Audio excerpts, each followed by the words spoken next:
You're good. Hi, good morning. Thank you so much for tuning in. This is the last edition of the Hummingbird Summer Plants, where I introduce to you a different plant of the week every single week, and it's all plants that attract the hummingbirds.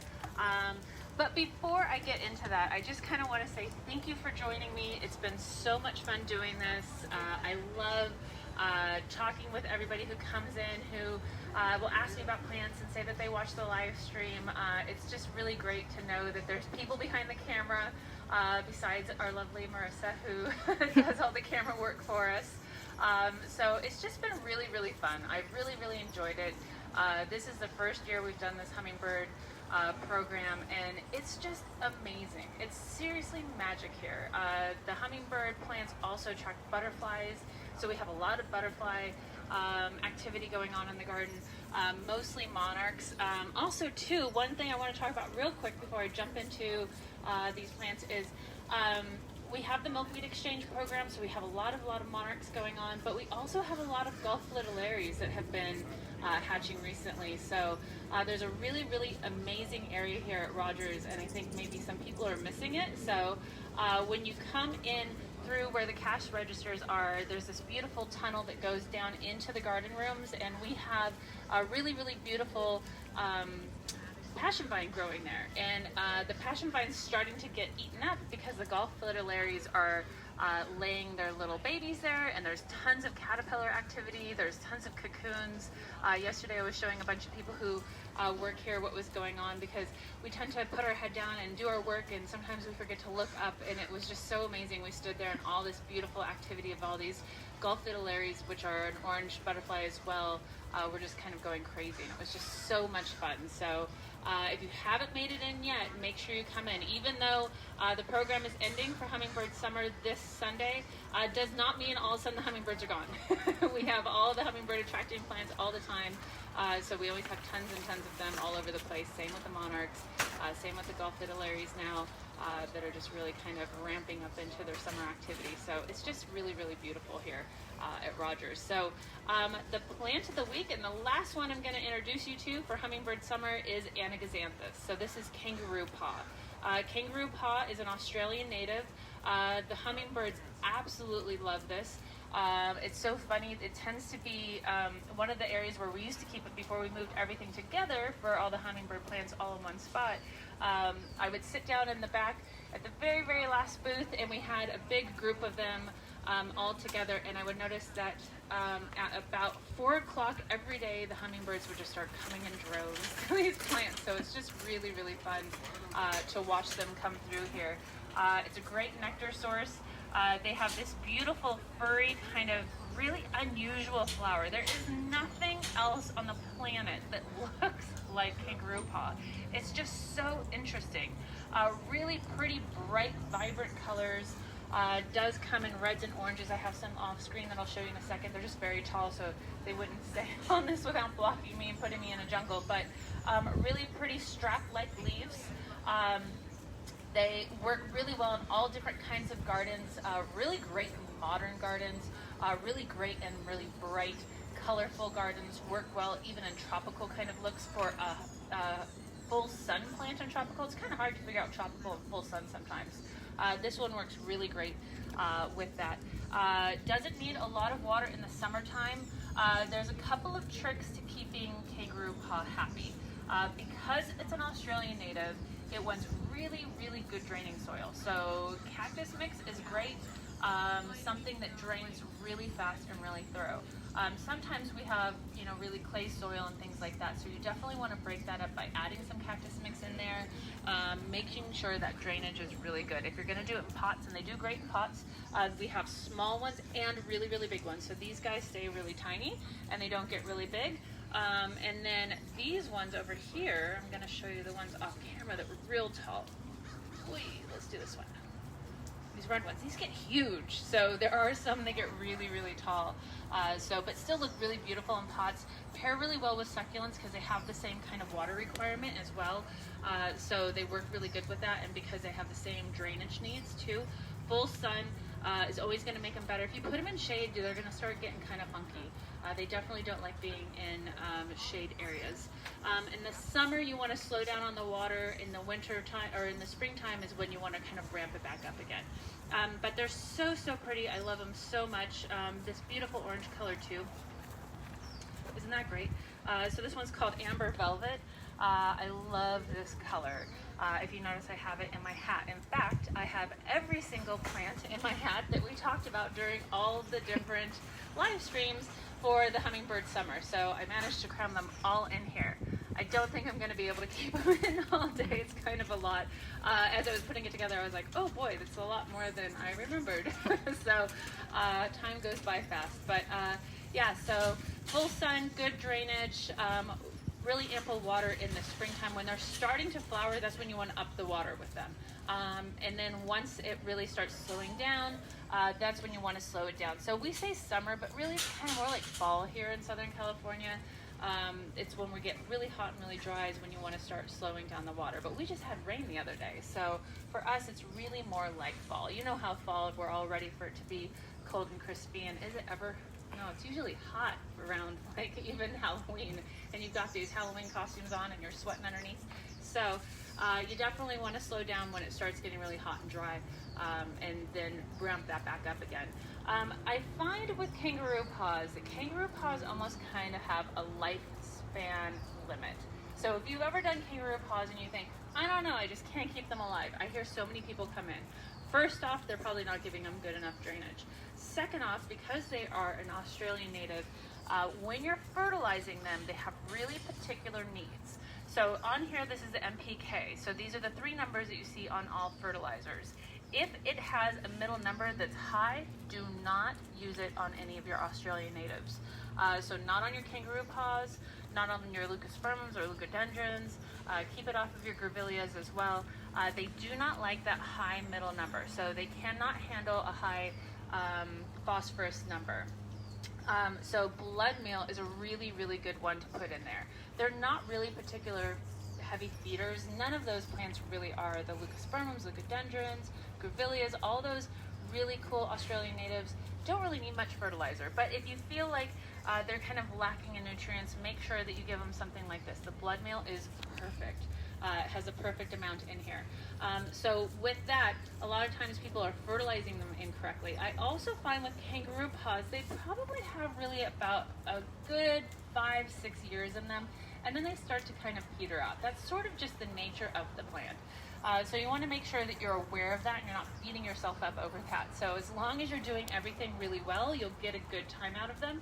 But I do find that they need to be replaced occasionally. So when you're doing that, especially in pots, that's like kind of pretty easy. But in like a landscaping area, you want to make sure that you know that that's going to happen so you can be prepared for that when that happens. Because I get so many people coming in and going, I don't know, I just can't grow them. Part of it is they fed them incorrectly. Part of them is they're watering them incorrectly. They don't have the good drainage. And part of it is it's 5 or 6 years down the road. That's just kind of what they do. So you just need to be prepared for that with them. But they're such a beautiful, unusual, fun, very different, almost alien looking kind of plant. We even sometimes get a purple one in that has a really big green opening. They call them kangaroo paws because when you look at how the flower opens, they kind of look like a little spread out paw, and then you can see all that stamen inside, and they got that nice tubular throat that's absolutely filled with nectar that all those hummingbirds absolutely adore and go for. So it's really a great, great plant for your hummingbird summer. And to finish out with something really fun, really bright, really cheerful, it's just so great. They make a good cut flower too, so I like cutting them and using them as like a really pretty, bright, beautiful filler in my cut flowers. They're a really, really great one for that as well. Of course, we're doing this live, so I've really enjoyed doing this with you guys. If anybody has any questions, you can always put that down below in the comments so we can answer some questions for you as well. If you tuned into this later or we're watching it not currently live, you can always leave your questions down below and we'll answer those questions for you. And then we post all of these too, so if you've missed any of them or you're looking at my hat and thinking, I don't remember seeing that one flower, you could go back through. All of the ones are posted on Instagram and on Facebook, so you can see them all there. So if you missed anything, if you have a friend who's really into hummingbirds or into butterflies, tag them down below so they can see all that beautiful stuff. It's not just enough to have feeders out, so it's always a really good idea to have the real natural stuff that will attract the hummingbirds in the first place, and will keep them around for the feeders. It's always really important to have both those things. So even if you have just a small balcony or a small little area, you can always put something in a pot. Most of these plants do really well in pots, and through all those videos I talk about which ones do and don't do well in containers too. So do we have any questions? Yes, thank you, Suzanne. Yeah. Or Sarah, sorry. Sarah. Oh God, I don't know what day it is. The first question is, I planted some kangaroo paws, all but one survived. I didn't know about the cactus mix. Can I still plant them? So if they're already gone, probably not. But yeah, you can always, of course, replace. By the way, Rogers has a really amazing guarantee here. We are really kind of over and beyond. We have a 3-year plant guarantee. That's really kind of crazy. It's unconditional too. So anything that is a 1 gallon and larger, that's an outdoor plant, we guarantee for 3 years, no matter what you did, even if you threw it in your pool or ran it over with a car. Don't do that though. But that's the guarantee is no matter what the situation is. I always tell everybody, still come and talk to us though. If something has died and you come back and replace it, come talk to us so we can make sure that you're successful the next time, because nothing's more discouraging than replacing something over and over and over again, right? So yes, if you bought them here, you can bring them back. We have a really, really great, beautiful selection. We always have this on the end cap of where our hummingbird plants are. So whatever the plant of the week, we always have a great selection of it all on the end cap, all different kinds of colors. So you can bring the bodies back with you. If you're already in the system here and you're part of our reward points, we can look through your old receipts. If not, we can look, if you have your receipts, you can bring those back in with you. But yeah, it's a pretty easy plant if you're doing it right. That's the big key. Doing it right, feeding it correctly. That's really, really huge. Blood meal, blood meal, blood meal. Don't feed it with anything else. This is not even super duper needed until I find that towards the end of the season and I've had it for a couple of years and it's starting to look a little kind of meh, then I always want to feed it when it's going to start revamping up again. Hummingbirds just went by. But yeah, so you want to make sure that you're doing this one correctly because it has a couple of very specific needs to it. But yes, we also guarantee our indoor plants too, which is kind of amazing. So our larger foliage indoor plants, not things like annuals, not things like holiday plants like poinsettias and things, but all of our larger foliage plants inside, we guarantee those for 3 years as well. So we want to really make sure that you're successful and that you buy things with the confidence that even if something goes wrong, you can come back and we can help you make it right. So it's a really generous return program that we do here. Do they require full sun? Yes, absolutely. So in shade, these are just not going to be happy. So think Australian outback, right? That's what you're trying to kind of recreate. So that's why they want the good drainage. That's why you want to make sure that you're not feeding them with anything that has too much of the middle number that you look at when you're looking at your fertilizers. So just be super careful with that. That's very important. I think fertilizing, if you know how to fertilize right, you're a really successful gardener. And I really find too that that's just something that sort of takes practice and takes a little bit of education to know what to do. And I hope that's something that we're doing here for you. So, and I'm always researching too. So it's something that I'm always researching new stuff. I'm always looking at new tips and tricks that I can practice at home and be successful with and let you guys know about. So that's been a really fun thing that we've been doing here. But yeah, if you can fertilize right, you can really get these guys happy. So full sun, absolutely. 6 hours or more. If you try to put them in shade, they're just gonna get kind of floppy and kind of weird, and you're not gonna get any flowers. So that first year, if it comes with flowers, sure, it'll have flowers, but as it sits there the next year, you're probably not getting any flowers on it if it's not in enough sun. Do we have hummingbird feeders, or do we sell hummingbird feeders? Yeah, we do. We're towards the end here. We've gotten some restock on some of them. The program was so successful that we sold out of some of the really beautiful Egyptian glass feeders like that. So we're waiting on new ones of those to come in. But we did get some really beautiful little glass ones that are kind of tiny that you poke into plants. We have some of our hummingbird containers that we have all planted up with hummingbird plants. So if you just are like, hey, I have a small patio full sun. We have one ready to go. It's all planted up with all the hummingbird plants. So you see a very beautiful, bright color collection like this in a container with a hummingbird feeder in it. I should have grabbed one and brought it over. It's a really beautiful little blue one. That's all glass. It twists into the little stake that pokes right in there, so it's really gorgeous. We do have those hummingbird feeders separate. Those sold like crazy when we first got them in, so we finally got some new ones in, but the hummingbird feeders are going quickly. We also have our own Hummingbird Nectar, which is really kind of amazing. It is a really well-rounded nectar. I know a lot of people just will mix sugar with water. You want to make sure you're never using corn syrup, you're never using any kind of artificial sugar, you're never using anything like coconut sugar or anything like that. It's got to be plain, basic sugar mixed with water. It's a 4-to-1 ratio, water to sugar. And then, oh, hi, butterflies. Thank you. But yeah, that's only giving them partially what they need. These are not filled with sugar water. Surprise, surprise. There's a lot of other things in here. So the hummingbird nectar that we sell, that's the Rogers one, is a totally well-rounded hummingbird nectar that has all the needs in it that the hummingbirds actually need from a plant. So it's really, really great. When you're doing a hummingbird feeder, it comes with great responsibility. So I want to make sure everybody knows that you do need to keep those really clean. You need to make sure that they're not soapy when you're putting the nectar in there. You need to make sure that you're changing it out frequently. If that nectar ever looks cloudy, replace it. Because you want to make sure you're never feeding your hummingbirds something that has a little bit of mold growing in it, or something that has soaps or dyes in it. So you just got to be really, really careful. But that hummingbird nectar that we got in here is pretty amazing.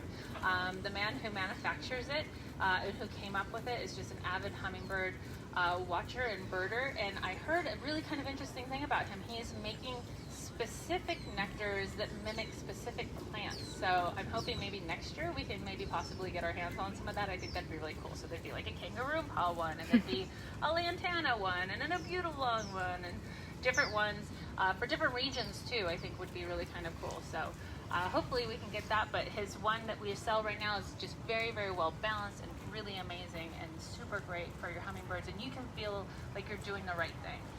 So I think being a gardener, we really want to be, careful about what we're doing, planting the correct milkweed, using the right hummingbird nectar, using the right hummingbird plants. So it's just kind of a neat thing, and I love that we can educate you about all that too. So yes, long story short, we have hummingbird feeders here, a lot of different kinds as well.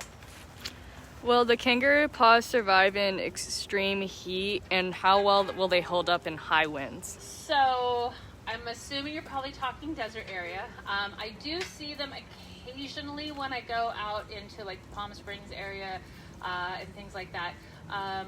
Not when I'm out in like Anza-Borrego. I don't see them out there.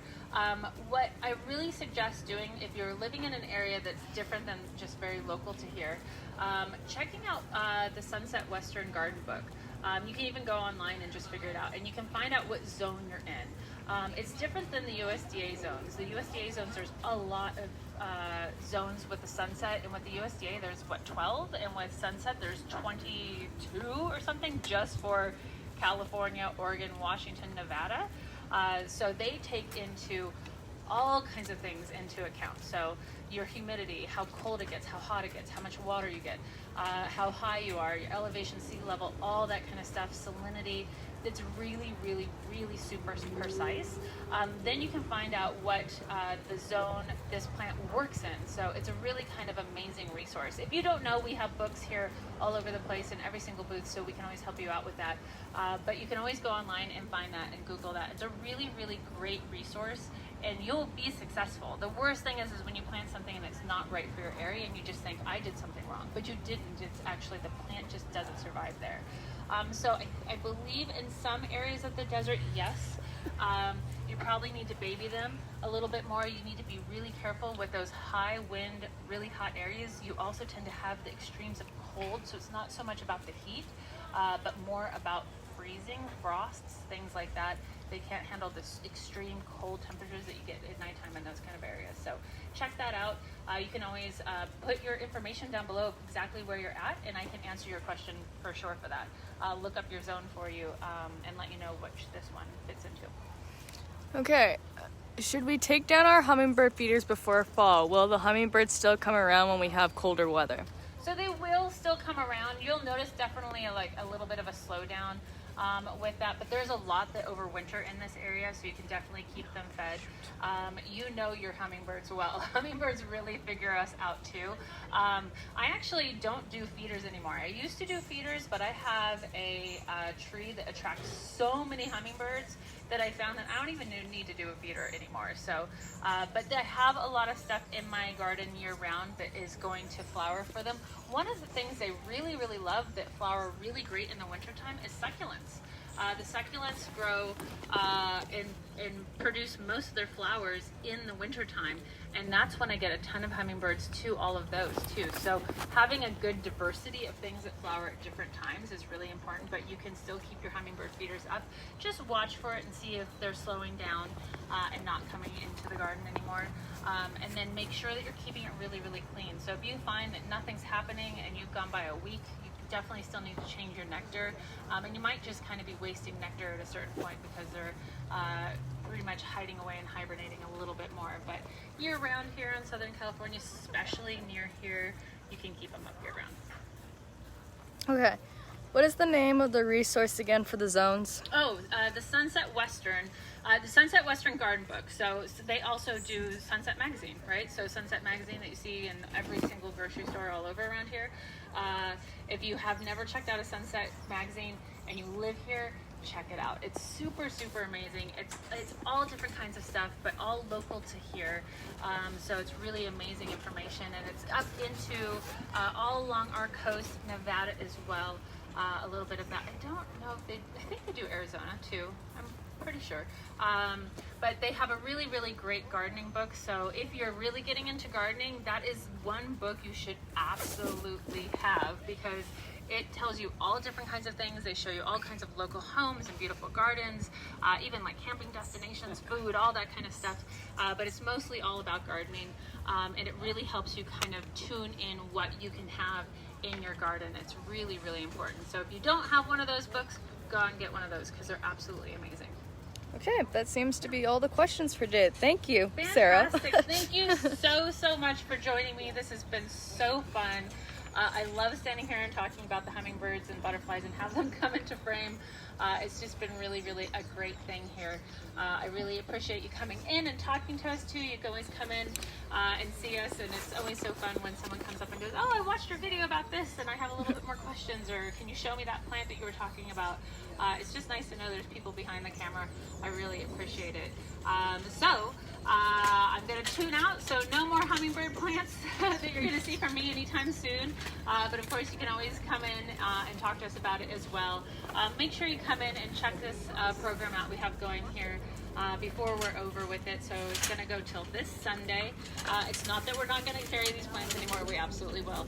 We're just going to now start focusing on Halloween. Halloween's coming up, guys. Are we excited? I'm super excited. I'm a big Halloween person. So anyways, thank you so much. I really appreciate you all. And if you haven't gone on to sign up for our email list, make sure you do that. You'll find out about all the new things we have going on, all the dates. You'll be clued in about when the next Hummingbird Summer is going to start, when we're going to start Halloween, when we're going to start Christmas, all the different promotions and amazing things we have going on here. Make sure you go check out our YouTube page. We do so many amazing videos too that get posted on our YouTube page. They're absolutely gorgeous. All different kinds of topics. You can go back through the years and watch things. We always kind of joke about how you can kind of watch some of us grow up over time. So there's all kinds of amazing stuff archived there, and subscribe to that so you know about all the new videos that come out. And be well and be safe and happy gardening, everybody. Bye.